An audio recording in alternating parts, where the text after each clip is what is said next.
বড় বড় ওস্তাদেরা, টাইসের ওস্তাদেরা, আপনাকে দৃষ্টি আকর্ষণ করতেছি। এই যে দেখেন, এদিকে পুটিং করা হয়নি, এদিকে হলো পুটিং করা হয়েছে। এই যে এই চুনের মতো কালারটা, এটা তুলবো কিভাবে পুটিংয়ের পর? তোলার মতো কোনো কেমিক্যাল থাকলে অবশ্যই জানাবেন, নাকি আশরাফ ভাই? এ বিষয়ে আপনি কি বলবেন? আপনার কোনো অভিজ্ঞতা?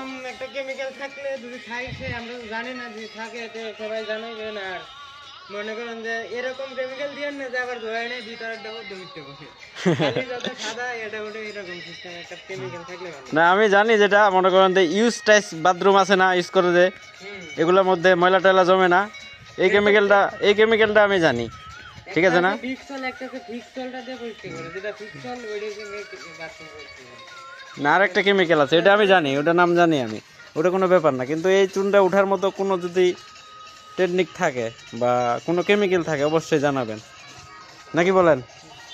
আর আমার জীবনে ফার্স্ট টাইম হয়তো এই টাইসের কাম করতেছি। এরকম টাইস আমি কাম করি নাই, অনেক ছাদ করছি হয়তো, কিন্তু এরকম ছাদের মনে করেন যে এই টাইসের কাম করি নাই, তাই না? আপনি করছিলেন? না, এরকম টাইসের কাজ করি না, যে পুডিং এর আটকে পড়ে পরিষ্কার হয়ে যায় সুন্দর করে, এরকম খুব কমই পাওয়া যায়। আমি পাই নাই, আজকে প্রথম পাই না। আমরা যত্ন সহকারে পরিষ্কার করছি, 3 জন হলো কাজ করতেছি, কিন্তু পারলাম না, মানে শেষ পর্যন্ত পারি নাই এরকম কিছু করতে আর কি। মানে টাইসটা দিয়ে লাইট হবে, একটা লাইট কালার দিয়ে ভাইসে উঠবে, সেটা হচ্ছে না। অবশ্য ওইদিকে পুডিং করছি না, যেদিকে পুডিং করছি না ওইদিকে কিন্তু সুন্দর দেখাচ্ছে।